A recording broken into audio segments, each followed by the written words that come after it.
259페이지 교육제도입니다. 우리 핵심 비교 정리 프린터는 53번에 있죠. 53번 교육제도.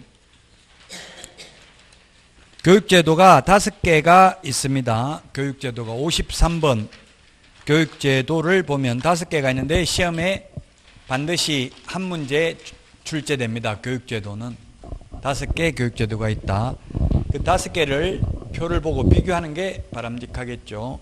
우리 책은 259페이지부터 있는데 5개 교육 중에서 사전 교육이 있고 사후 교육이 있습니다. 그게 뭐냐면 개업하거나 취직하기 전에 미리 받아야 되는 교육이 있고 현업에 종사하면서 받는 교육이 있습니다. 그래서 그 표에 보면 53번 핵심 비교 정리 프린트에 보면 연수교육하고 맨 마지막에 있는 거래사고 예방교육 이 2개는 사후교육입니다. 사후교육.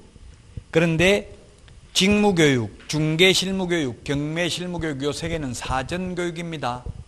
미리 받아야 되는 교육입니다. 그래서 사전교육이 이제 자격증 따고 나면 개업을 하거나 취직하려면 받는 게 실무교육이죠. 그 직무교육은 보조원 되려면 미리 받는 게 직무교육입니다. 경매실무교육 이거는 아직 안 배웠는데 매수신청대리 실무교육이라고도 하는데 매수신청대리를 하기 위해서 미리 받아야 되는 교육입니다. 자, 그래서 실시권자를 보겠습니다. 조금씩 다르기 때문에 이 비교하는 게 시험에 나올 수 있겠죠. 교육 실시권자가 연수교육은 시도지사가 실시를 합니다. 원칙. 다만 대학, 협회, 공기업 또는 준정부기관에 위탁할 수 있습니다. 연수교육을. 지금 그래서 대학은 아까 말했지만 서울에 있는 건국대, 동국대, 한양대, 서울벤처대학원대학 이런 데 위탁이 되어 있습니다. 협회는 한국공인중개사협회와 세대한공인중개사협회가 다 하고 있고요. 근데 지금 경기도만 유일하게 경기도에서 직접 시행을 했습니다. 2번. 지금 연수교육제도가 이게 2014년도에 생긴 지 5년 됐습니다. 이제 2020년 내년에 6년째 또 대대적인 교육이 실시되는데 경기도만 직접 교육을 하고 있고 찾아가는 서비스라고 해서 경기도 31개 시군에 직접 경기도에서 다니면서 교육을 하고 있습니다. 저도 그 경기도 연수교육 강사인데 강의실에 거의 800명씩 이렇게 해가지고 간 게 경기도가 거의 2만 명이 넘는다고 했잖아요. 개업공개사 숫자가 2만 명. 그러다 보니까 800명씩 몇백 명씩 큰 강당 얻어놓고 강의를 하고 그렇게 했습니다. 공짜로 경기도만 공짜로 해줬어요. 나머지는 다 돈 냅니다. 지금 한 8만 원 정도 낼 텐데요. 원래 처음에는 9만 원 받다가 지금 만 원 깎아줬어요. 협회에서. 그러다 보니까 대학도 다 8만 원 받아요. 6시간 교육받고 6시간은 인터넷으로 듣고 나머지 6시간은 현장에 가서 듣고 이렇게 합니다. 자, 그 다음에 직무교육 시도의사 또는 등록관청입니다. 연수교육은 등록관청이 없는데 직무교육은 등록관청도 할 수 있습니다. 물론 대학, 협회, 공기업, 준정부기관에 위탁할 수 있고요. 그 다음에 중개업을 하기 위해서 미리 받는 실무교육은 역시 시도지사, 연수교육하고 똑같습니다. 그 다음에 경매실무교육은 법원행정처장이 지정하는 교육기관입니다. 시험에 법원행정처장 대신에 주어를 잘 바꾼다고 했죠. 지방법원장이 지정하는 교육기관 X로 출제된 적이 있습니다. 시도지사가 실시하고 실무교육, 연수교육은 그 다음에 경매실무교육은 법원행정처장입니다. 거래사고 예방교육은 국토교통부 장관, 시도지사, 등록관청이 실시할 수 있습니다. 자, 그럼 이제 시험에 낸다면 다음 중 5개 이게 보기를 이 표에 있는 걸 해놓고 다음 중 시도지사가 실시할 수 없는 교육은 하면 뭡니까? 시도지사가 할 수 없는 것은 예, 그렇죠. 경매실무교육은 법원행정처장이 지정하는 교육기관에서 받아야 됩니다. 역시 법원행정처장에게 지정 승인을 요청할 수 있는 것은 대학, 협회가 되겠습니다. 자, 그 다음에 교육 대상자입니다. 연수교육은 개업공인중개사와 소속공인중개사가 받습니다. 연수교육은 자격증 있는 사람만. 직무교육은 보조원이 될 자, 미리 받아야 되니까 될 자라고 되어 있습니다. 사전교육이라고 했죠. 그 다음에 중개실무교육도 등록할 자, 소속공개사로 취직할 자, 미리 받아야 됩니다. 법인인 경우에는 모든 임원 사원이 전부 다 받아야 되고요. 경매실무교육은 개업공인중개사만 받을 수 있습니다. 개업공인중개사만 매수신청대리를 할 수 있습니다.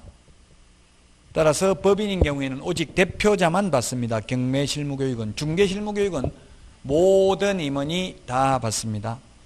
그 다음에 예방교육은 개업공인중개사 등, 개업공인중개사 등은 소속공인중개사 중개보조원도 예방교육을 실시할 수 있습니다.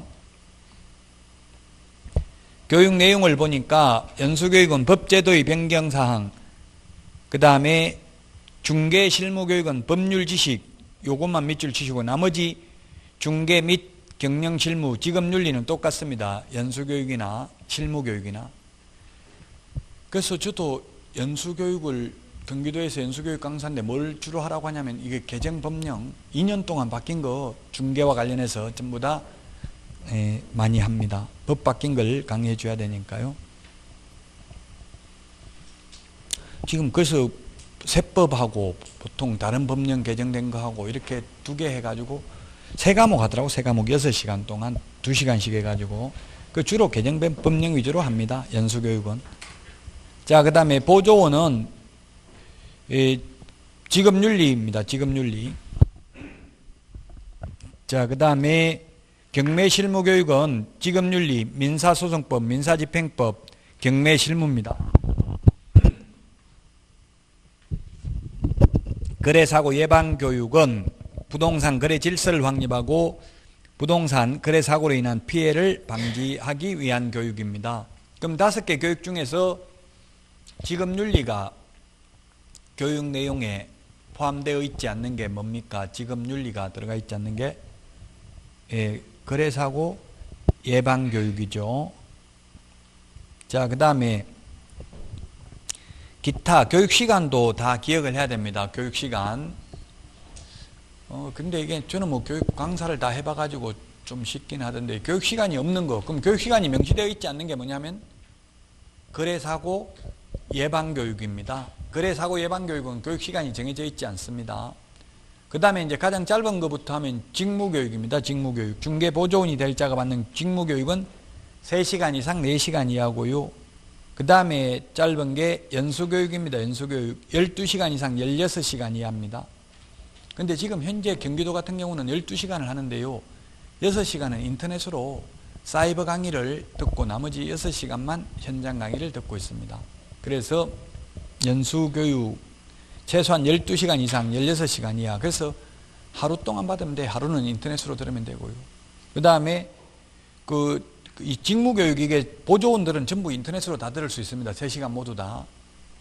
근데 사장님들이 보조원 될 사람 보고 그냥 인터넷으로 틀어만 놓고 듣지는 마라 이렇게 하던데 들으라고 하는 게 좋겠죠. 인터넷 틀어놓으면 들었는지 안 들었는지 모르잖아요. 근데 가급적이면 듣게 해야 돼요. 보조원들도. 그 사장이 말하는 건 안 듣지만 다른 강사가 말하는 건 또 들을 수도 있잖아요. 지금 윤리, 사기치지 말라 이런 거 윤리를 강의한다고요. 지금 중개업계에 이게 문제가 보조원들이 자격증 없는 분들이 중개 질서를 물단하게 하는 경향이 좀 있거든요. 자격증 없으니까 모르니까 공부를 안 해봐서 우리는 아까 3년 이하의 징역이나 3천만 원 이하의 벌금 이런 걸 다 머릿속에 넣고 있기 때문에 시험 보려면 무서워서 못해. 이거 하면 3년 이하의 징역이나 3천만 원 이하의 벌금이다. 이게 딱 기억을 하기 때문에. 근데 보조원은 무식하게 하잖아요. 본 들은 적이 없기 때문에 공부를 안 했기 때문에. 원래 무식한 사람이 용감하다는 말이 있죠. 무식하다는 거는 뭐 꼭 몰라서 그런 게 아니라 공부를 안 했기 때문에. 그래서 돈 벌려면 차라리 중개보조원 해가지고 한 건 하는 게 나아요. 사기치려고만 먹으면 자격증 안 따고. 근데 여러분들은 그렇게 돈 버는 게 인생의 전부는 아니잖아요. 사람이 그래도. 자격증 없으면 보조원을 근무하면 늘 자격지심이 있어요. 자격증 없으면 국민들도 무시한다고. 자격증도 없는 게 이렇게 하니까 꼭 자격증 따가지고 취직해야지. 아무리 경제적으로 어려워도 시험 볼 때까지는 절대 보조원을 취직은 하지 마시라고요. 한번 보조원으로 발 디뎌놓으면 자격증 따기는 어렵습니다. 보조원이 합격할 확률은 3%, 일반인들이 합격할 확률은 37%입니다. 올해 합격률이 6점 몇 퍼센트 나왔잖아요. 37%. 4명, 10명 중에 4명이 합격했다고요. 모든 응시자 다 통틀어서 그렇기 때문에 학원 다니는 분들은 90% 이상 합격합니다. 한 번도 결석 안 했다면. 그 인터넷 듣는 분들도 계속 수업만 들으면 합격하는데 인터넷으로 하면 그 의지가 약하기 때문에 쉽지가 않죠. 스스로 다 통제를 해야 되는데 그 인터넷 듣는 분들은 특히 학원 다닌다 생각하고 무조건 그날 강의는 그날 듣도록 노력하셔야 됩니다. 쉽지가 않아요. 그럼 말은 이렇게 노력하라고 하지만 저도 저 알아서 공부를 제대로 예습 복습해 본 적이 없거든요. 이때까지 뭐 대학원까지 저도 박사과정까지 했지만 쉽지 않아요. 그게 하는 게. 그 여러분들은 꼭 결석은 하지 마시라고요. 자, 그러면 교육 시간 그 다음에 이제 긴 게 뭐냐면은 실무 교육입니다. 28시간 이상 32시간 이하인데 지금 이게 보통 동국대 같은 데는 28시간 하는데요. 28시간 하면은 3일 동안 합니다. 3, 7은 20일, 21시간 하고 나머지 7시간은 인터넷으로 듣고 이렇게 합니다. 그래서 28시간 하고 있습니다. 제가 평택대학교에서도 저번 주에 하고 이번 주에도 평택대학교 하는데 평택대는 또 30시간 하더라고요. 30시간 하면은 32시간 이내에 하면 되니까 평택대 같은 데는 100명 넘게 오니까 근데 사람 적게 오면 괜히 강사료만 나가잖아요. 더 많이 하면. 그래서 굳이 많이 하려고 하지는 않더라고요. 자, 그 다음에 그 폐업 후 1년 이내 재등록 시 교육 불필요 실무교육 이렇게 되어 있는데 실무교육 여러분들도 합격하고 나면 사실 바로 받을 필요는 없어요. 그럼에도 불구하고 저도 사실 12월 달에만 제가 실무교육 강사를 하거든요. 1월 달부터는 전부 학원 강의가 다 잡혀 있어서 할 수가 없어요. 월요일부터 금요일까지. 1월 달부터는 사실 못 하는데 보면 저는 좋아요. 12월 달에 많이 오니까 제가 강의할 때가 많으니까.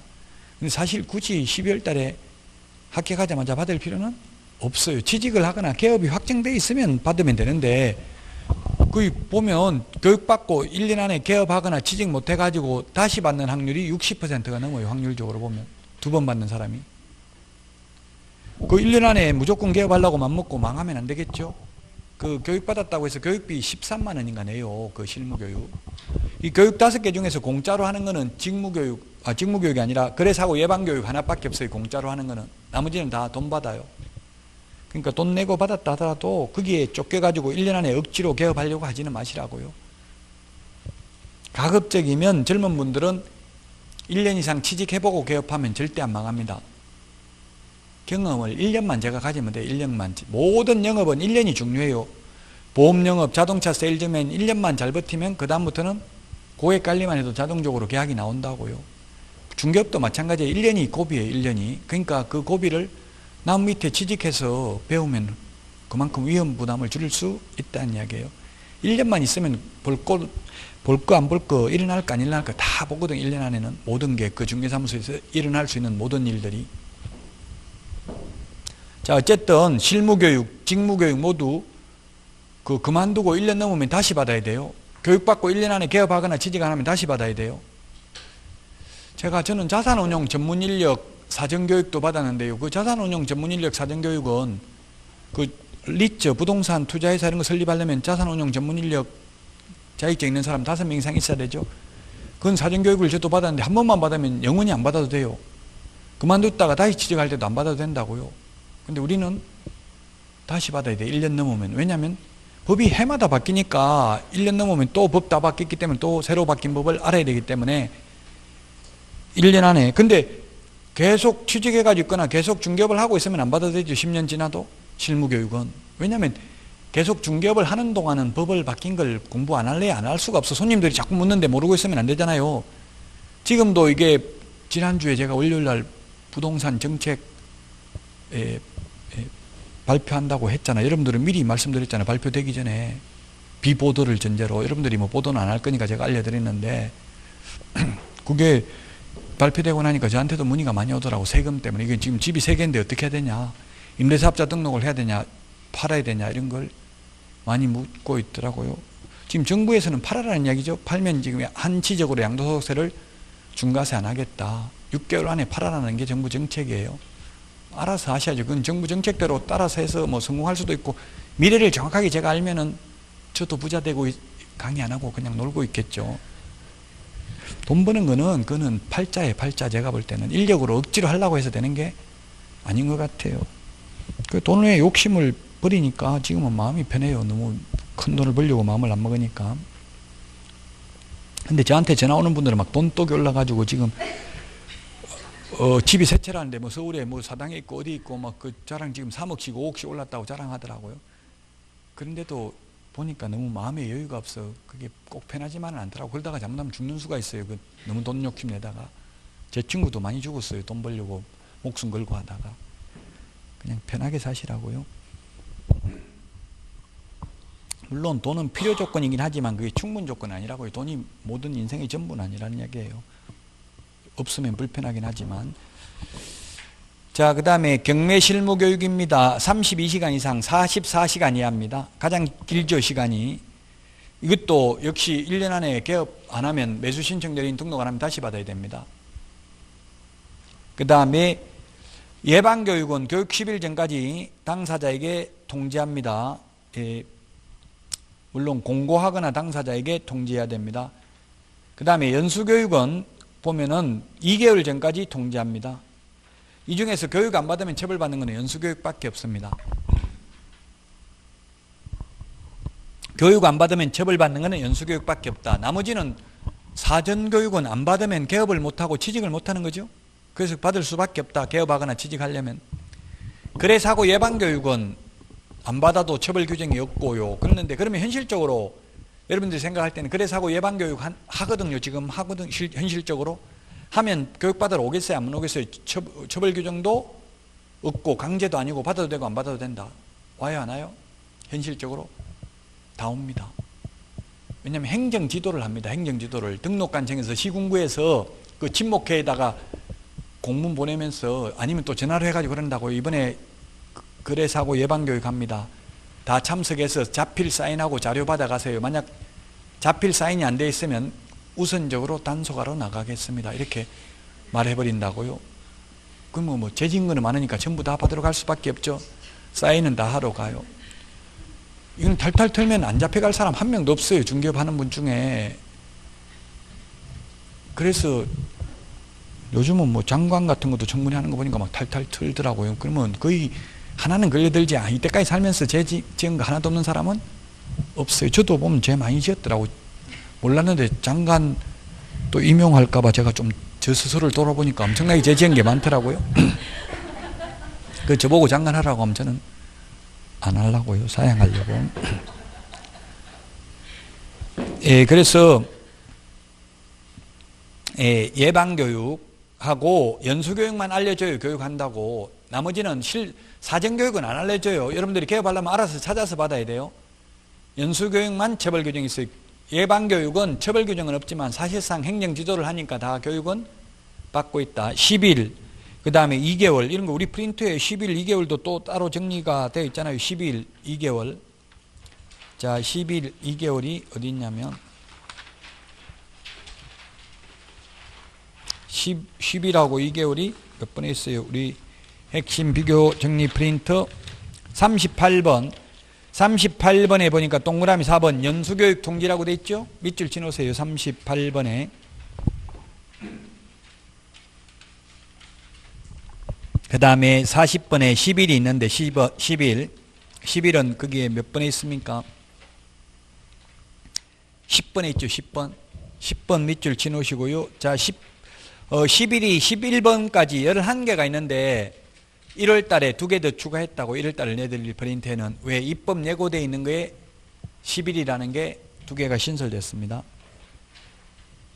1월 달에 이제 내드릴 때 추가해서 내드리겠습니다. 자, 그래서 교육제도를 봤습니다. 교육제도. 다시 한번 복습하고 교육제도 넘어가겠습니다. 자, 교육제도 중에서 시도의사가 실시할 수 없는 교육 뭐라고 했어요? 5개 중에서 시도의사가 할 수 없는 거 거래사고 예방교육. 공짜로 하는 거는 돈 안 받고 하는 거는 거래사고 예방교육 하나밖에 없다. 지급윤리가 교육 내용에 포함되어 있지 않는 거 거래사고 예방교육밖에 없다. 안 받으면 처벌받는 거는 연수교육밖에 없다. 500만 원 이하의 과태료. 교육시간이 정해져 있지 않는 거 거래사고 예방교육밖에 없다. 교육시간이 가장 긴 게 매수신청 대리 실무교육 32시간 이상 44시간 이하, 중개실무교육 28시간 이상 32시간 이하, 연수교육 12시간 이상 16시간 이하, 직무교육은 3시간 이상 4시간 이하입니다. 지금 봐도 암기는 안 될 겁니다. 계속 보다 보면 나중에는 다 기억날 거예요. 자, 그래서 263페이지까지 했습니다. 263페이지 그 표에 있죠. 교육제도 비교. 그 다음에 264페이지입니다. 업무 위탁 및 보칙입니다. 업무 위탁. 264페이지 양가로 1번 실무교육 위탁할 수 있습니다. 실무교육. 원래 조금 전에 교육제도 실무교육 누가 한다고 했어요? 시도지사가 실시를 하는데 시도지사가 실무교육을 위탁할 수 있다. 어디다가 위탁할 수 있느냐 하면은 그 위탁할 수 있는 기관 어디다 위탁할 수 있어요?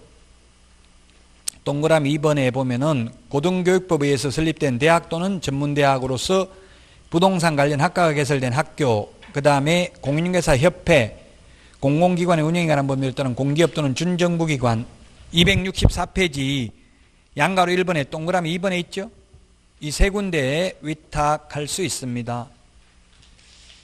이 고등교육법에 의한 학교라고 되어 있습니다. 그래서 사이버대, 한국방송통신대, 지금 열린사이버대학에도 위탁이 되어 있습니다. 우리나라 최초 사이버대학이 열린사이버대학이죠. 지금 사이버대학이 우리나라에 23개 정도 있어요. 제가 국제사이버대에서 강의하고 있습니다. 여러분들도 주변에 사이버대 가실 분 있으면 합격하고 나서 소개해 주세요. 30% 최소 장학금 졸업할 때까지 지급해 드립니다. 자, 그 다음에 양가로 2번 시험 업무 위탁입니다. 시험 업무 위탁은 맨 밑에 보니까 시험 업무 위탁은 공공기관 운영에 관한 법률에 따른 공기업 또는 이 준정부기관, 그 다음에 협회에 위탁할 수 있다 했는데 지금 현재는 준정부기관인 산업인력공단에 위탁이 되어 있습니다. 준정부기관인 산업인력공단에 위탁이 되어 있다. 위탁 업무를 관보에 고시해야 된다. 위탁 업무는 관보에 고시해야 된다. 265페이지 메뉴에서 세 번째 줄. 자, 그 다음에 포상금입니다. 포상금. 이 포상금, 미국 워싱턴 포스트지에 한국은 조직적으로 스파이를 양성하는 국가다. 이렇게 뉴스에 나온 적이 있습니다. 특집 사설이 실렸는데요. 저는 그걸 보고 충격을 받았는데 한국에서 무슨 스파이를 조직적으로 양성하는지를 충격적으로 받아들였는데 그게 뭐냐면 바로 파파라치 제도. 우리나라에 한 200여 개 법률 넘게 신고하면, 몰래 신고하면 포상금 주는 게 있대요. 만약에 학원 과외 늦게, 밤늦게 뭐 10시 넘어서 하면 뭐 그런 게 있대요. 또 쓰레기 몰래 버리는 거 이런 거 신고하면 포상금 있고 여러 가지가 있대요.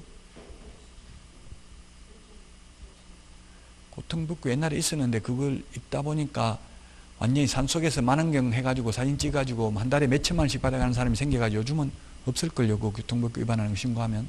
부작용이 너무 커가지고 아예 직장 그만두고 그 학원도 생겼어요. 이게 교통법규 신고해가지고 한 달에 1,000만 이상 버는 방법. 막 위반하는데 멀리 가까이 있으면 찍으면 다 보고 잘 안 하잖아요. 멀리서 산에서 산속에서 만원 렌즈로 딱 그 위반하는 데만 하루 종일 위반하면 한 건에 10,000원씩 하면 엄청나게 많이 받을 거 아니에요. 그래가지고 뭐 몇천만 원씩 번 사람이 있었어요. 그래서 아마 지금은 없어졌을 거예요. 우리 공인중개사법에도 포상금 제도가 있고요. 부동산 거래 신고 등에 관한 법률 포상금 제도가 있고요. 그 다음에 주택법에 포상금 제도가 있습니다. 포상금이 부동산 관련해서 포상금이 3개가 있어요. 그래서 포상금 제도가 공인중개사법에 있고요. 이걸 중파라치, 그 다음에 부동산 거래 신고 등에 관한 법률.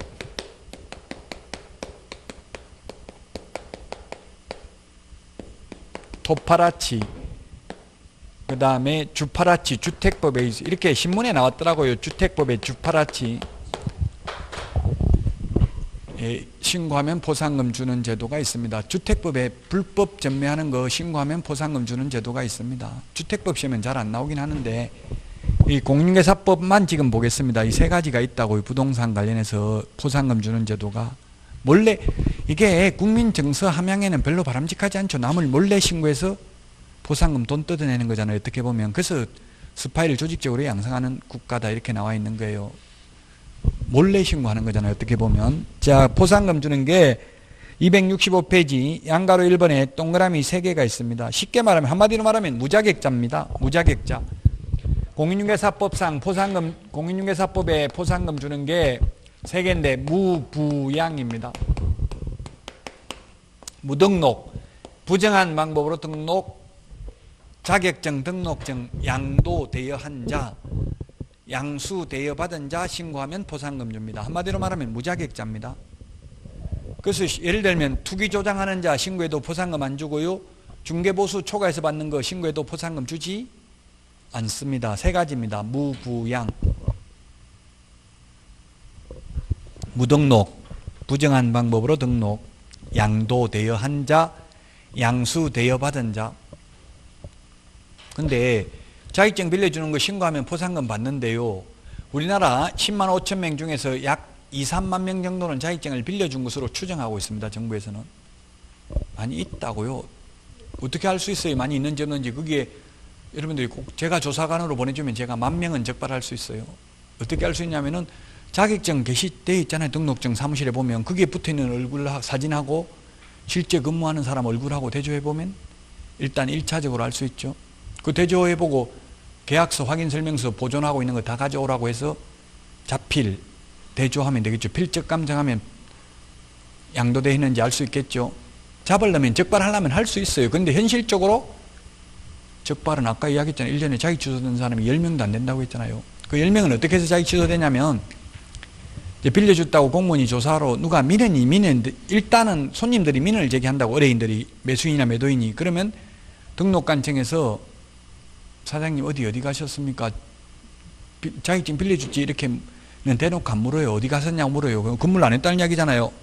근데 막 욕하고 싸우고 이러면은 고발해버린다고, 검찰에. 고발하면은 이제 자기 취소될 수도 있는 거예요. 그런 사람이 1년에 한 10명 정도 돼요. 그 포상금 받는 것도 현실적으로 뉴스에 이거 포상금 받았다고 나온 게 거의 없잖아요. 지금 자격증 빌려주는 거 신고해서.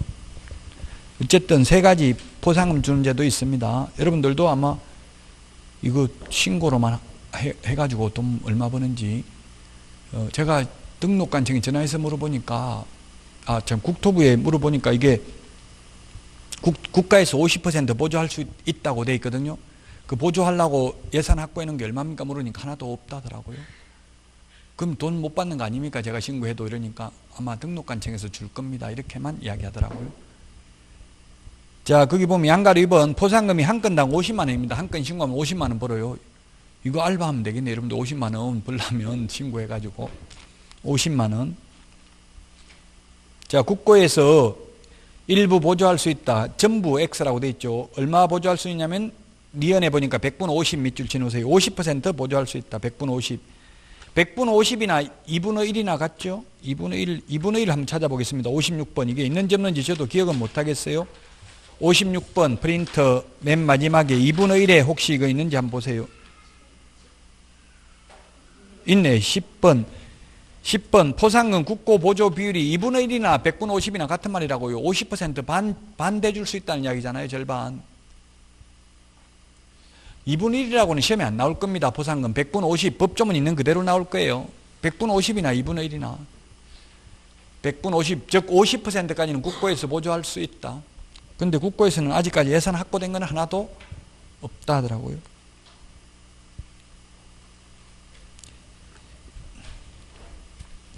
자, 그 다음에 포상금 지급 조건입니다. 양가로 3번 포상금 지급 조건을 보니까 포상금에 해당하는 자가 행정기관에 의해서 발각되기 전에 동그라미 해놓으세요. 발각되기 전인데 시험에 발각된 후에 하면 X입니다.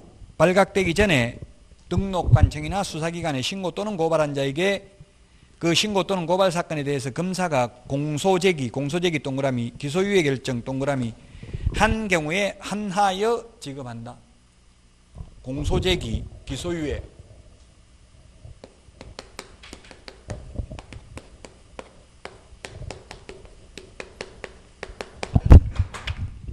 그래서 지금 우리나라에 검찰 개혁해야 된다는 말들은 뭐 나오고 있지만, 물론 반대 찬성이 있지만 판사 개혁해야 된다는 말은 거의 없잖아요. 지금 왜 그렇겠어요? 누가 권력을 가지고 있어요? 검사 판사 중에서 누가 힘이 세요? 모든 사건 처벌하고 나오는 검사에 달려 있어요. 판사는 아무런 힘이 없어요. 왜? 검사가 일부러, 옛날에 보면, 요즘은 모르겠는데 옛날에 보면 여당 의원들은 전부 다 의원직 박탈 안 되고 야당 의원들은 의원직 박탈되고 이런 게 많았어요. 그거는 뭐고요? 검사가, 여당 의원은 증거 자료를 명확하게 제출 안 하고 야당 의원만 확실하게 제출해버리면 판사는 그 증거만 볼 뿐이거든요. 옛날에 많이 그랬어요. 그래. 요즘은 뭐 모르겠습니다만은 어쨌든 옛날에 그 검사 손에 달려있다. 공소제기라는 건 뭐냐면 재판에 넘기는 거예요. 이게 기소했다 같은 말이에요. 거의 기소했다, 공소제기했다, 재판에 넘겼다 같은 말이라고요. 검사가 재판하라고 넘긴 것만 판사는 재판을 할 수 있어요. 그래서 판사는 힘이 없어요. 그 낭여권 지금 자유한국당 의원 남편이 판사잖아요. 근데 옛날에 뉴스에 그런 게 나오더라고요. 판사가 기소 청탁했다. 자기 나경원 의원 기소 청탁을 해서 빨리 재판에 넘겨라. 넘기면 우리가 알아서 할 테니까 이렇게 했다고 뉴스에 나오더라고요. 왜 안 넘기면 판사가 아무리 잡아 넣으려고 해도 할 수가 없어. 검사가 기소를 안 해버리면, 공소제기를 안 하면. 그래서 우리나라 기소 독점주의잖아요. 검사만 기소할 수 있어요. 지금 현재 우리나라에서는 검사가 재판에 넘기고 안 넘기고 결정을 한다고요. 그 검사가 재판에 넘겼다. 그러면 검사가 무조건 재판에 넘기냐? 검사들 인사고가에 재판에 넘겨가지고 무죄 선고율이 많이 나오면 나중에 진급하기가 어려워요. 그래서 검사는 일단 유죄가 거의 확실시, 자기 생각에는 확실하다고 생각한 것만 재판에 넘겨요. 기소유예라는 건 뭐냐면, 제가 있긴 있는데 재판에 안 넘기고 재판에 넘기는 거, 소송을 일으킬 기자거든요. 소송을 일으키지 않고 그냥 유예했다는 말은 자기 선에서 마무리 짓는 거예요. 제가 있기는 있지만. 이런 것도 제가 있으니까 포상금 받는다고요? 그럼 포상금 못 받는 게 뭐냐면, 불기소, 무혐의 처분, 공소권 없음, 기소 중지. 기소 중지는 범인이 도망가고 없으면 기소를 할 수 없잖아요. 재판에 넘길 수가 없잖아요. 그럼 기소 중지한다. 포상금 못 받아요.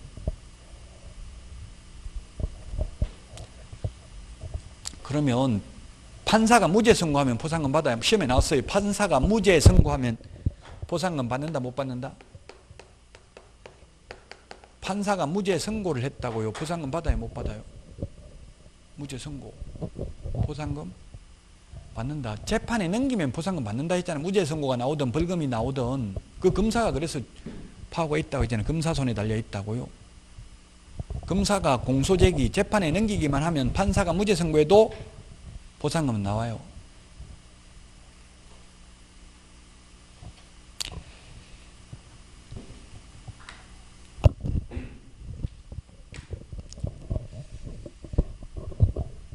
자, 그 다음에 포상금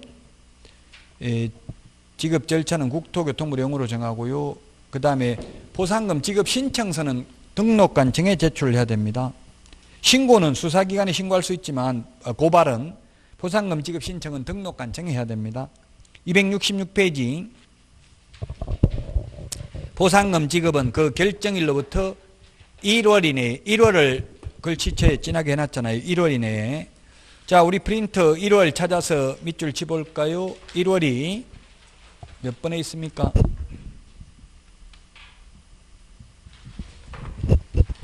45번. 45번에 동그라미 3번 밑줄 치놓으세요. 45번에 동그라미 3번. 1월 이내에 포상금 지급 결정일로부터 1월 이내에 포상금을 지급합니다. 1월 이내에. 이런 걸 왜 30일이 아니고 왜 1월이냐 따지면 답이 안 나와요. 이런 거는 그냥 암기해야 돼, 숫자는. 왜 2월도 아니고 1월이냐? 예, 법에 1월이라고 되어 있으니까요. 1월입니다. 1월. 그래서 자꾸 비교하는 거 자꾸 찾아보고 잊어먹고 찾아보고 잊어먹고 계속 반복하는 수밖에 없어요. 1월 이내에 포상금을 지급한다. 자, 그 다음에 양가로 5번입니다. 266페이지 양가로 5번.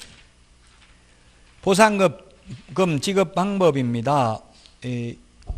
포상금 지급 방법. 2인 이상이 오거나 2건 이상이 접수된 경우입니다. 2인 이상이 같이 동시에 와서 신고를 하면 이건 각각 50만 원씩 주는 게 아니라 항상 우리 국가에서는 50만 원 최대 한 건에 50만 원이라고 했잖아요. 그럼 50만 원 범위 내에서 주는 거지. 오는 사람마다 10명 오면 다 50만 원씩 주면 500만 원 나가죠. 그래서 균분입니다. 균등하게 배분합니다. 2명 오면 25만 원씩, 5명 오면 10만 원씩 준다고요. 근데 다만 배분 방법에 관하여 합의를 해오면 5명이 오면서 또는 10명이 오면서 한 명 나는 만 원씩 받고 나머지는 다 한 사람한테 밀어주겠다 이런 식으로 할 수도 있다고요. 2명이 오면서 한 명은 10만 원 받고 나머지 40만 원 한 명 받겠다 이렇게 합의해 오면 그 방법대로 준다고요. 합의 안 해오면 균등하게 나눠서 준다고 똑같이.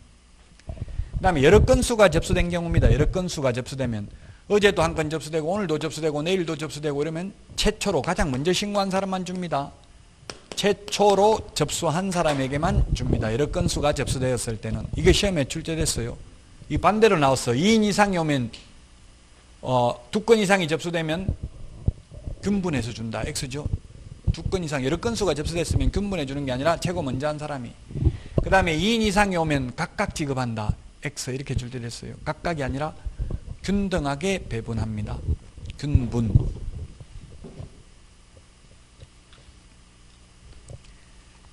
266페이지 그 기출문제가 있는데 이제 이런 거는 1월달부터 좀 풀어보고요. 기출문제를 봐야 어떻게 출제될지 방향을 잡을 수 있는 거예요. 공부를 어떻게 해야 될지. 그 감을 느끼려고 기출문제를 풀어보는 거지. 지금 기출문제를 다 맞춰야 되는 건 아닙니다. 언제 맞춰야 되냐면 계속 고통받다가 10월달에 내년 10월달에 맞춰야지. 미리 맞춰봐야 소용없어요. 모의고사 1회 때 수석한 사람은 거의 99% 다 불합격했어요. 사람이 교만해지잖아요. 벌써 한 5월달 4월달에 점수가 60점 이상 다 나와버리면 올해도 떡 돌리고 그래서 학원에서 그 1등 해가지고 여러분들도 1등해서 떡 돌리고 실제 시험이 떨어지고 떡만 돌리세요. 떡은 먹고 싶어요. 떡은 돌리도 좋은데 위험하다고요. 그럼 그 마음을 1회 때 모의고사 본 마음을 시험 볼 때까지 가져가야 되는데 그게 쉽지 않다고. 사람이 교만해지잖아요. 다 뭐 전과목 80점 나오면 공부하고 싶지가 않겠죠. 그러니까 떨어진다고요. 계속 불안불안하고 모의고사 볼 때마다 점수가 안 나오고 그래야 그게 오히려 약이 되는 거예요. 양약은 고구이나 일이 여병이요 충언은 여기이나 일이 여행이니라 이런 말이 있어요. 즉 입에 쓴 약이 몸에는 좋고 귀에는 거슬리는 말이 행동엔 이롭다 충고하는 말이.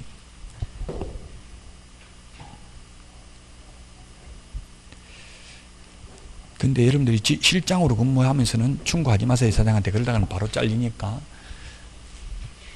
자, 수수료 납부입니다. 267페이지 수수료. 수수료 납부. 우리 핵심 비교 정리 프린터 52번에 있습니다. 52번. 52번에 수수료 내는 거 19가지를 적어놨습니다. 우리 교과서 지금 268페이지 메뉴에 있는 거 6가지가 바로 우리 핵심 비교 정리 프린터 52번 1번부터 6번까지입니다. 수수료 내는 거.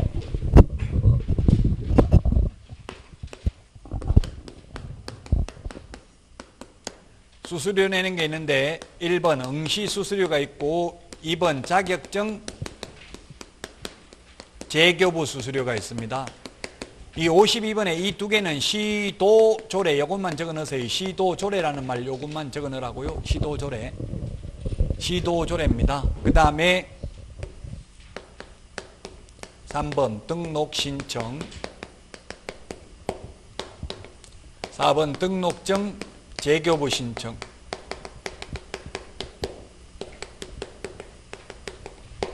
그 다음에 5번째 분사무소 설치 신고 그 다음에 6번째 분사무소 설치 신고 필정 재교부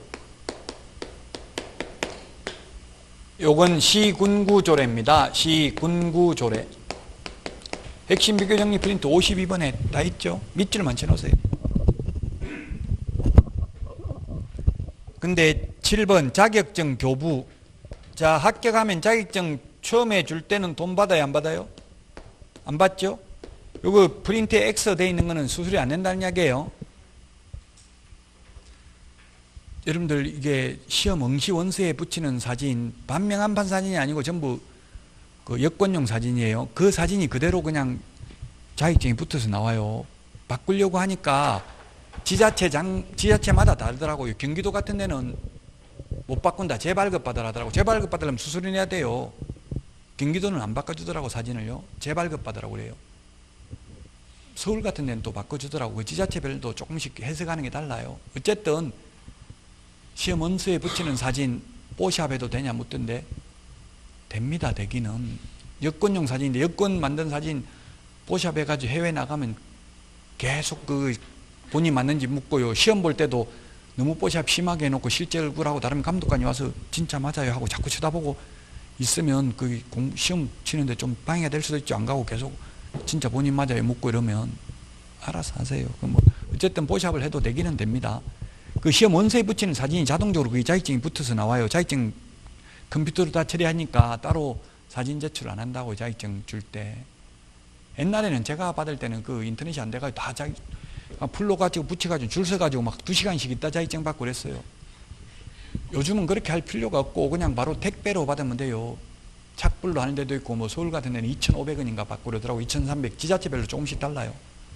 어떤 분은 제주도에서 받았는데 4,300원 내서 막 욕하고 그러더라고요. 뭐 이렇게 많이 쳐봤냐 이러던데 그 제주도까지 그 배 타고 비행기 타고 배달하려면 모르겠어요. 지역별로 그거는 좀 다를 수 있어요. 택배비는. 어쨌든 그 합격하고 나면 택배 신청하면 돼요. 미리 한 3일인가 안에 신청하면 배달해 준다고 산업인력공단에 신청하면. 그리고 주소를 서울에 적으면 서울시장 자격증 나온다고 했죠. 그 주소 원서에 적는 주소대로 나와요. 그 주민등록 주소를 실제 사는 거하고 상관없이. 그 지금 최고 많은 게 경기도 자격증이 최고 많이 발급되고 있어요. 경기도가 서울보다 합격 인원이 더 많아요. 경기도 인원이 더 많잖아요. 경기도는 지금 1,100만 명 정도 되고 서울은 지금 한 900만 명 정도 되니까.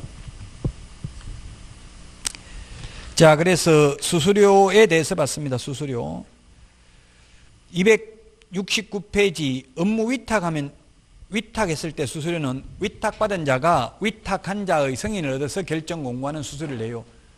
그게 바로 뭐냐면 여러분들 응시 수수료가 원래는 시도 조례가 정하는 수수료여야 되는데 지금은 시도의사가 위탁을 했잖아요. 산업인력공단에. 그럼 위탁받은 산업인력공단이 위탁한 시도의사의 승인을 얻어서 결정 공고하는 수수료가 1년에 28,000원 냈어요. 최근 들어서 1, 2차 같이 보면. 제가 시험 볼 때는 5,000원 냈어요. 1999년도에는. 근데 지금은 많이 올랐어요. 산업인력공단에 하면서. 그 대신에 산업인력공단에서는 서비스를 많이 제공하더라고요. 카카오톡 알림 서비스 이런 거 신청하면 SNS 그 수신 동의를 하면 시험 보러 오라고 카카오톡도 보내주고요.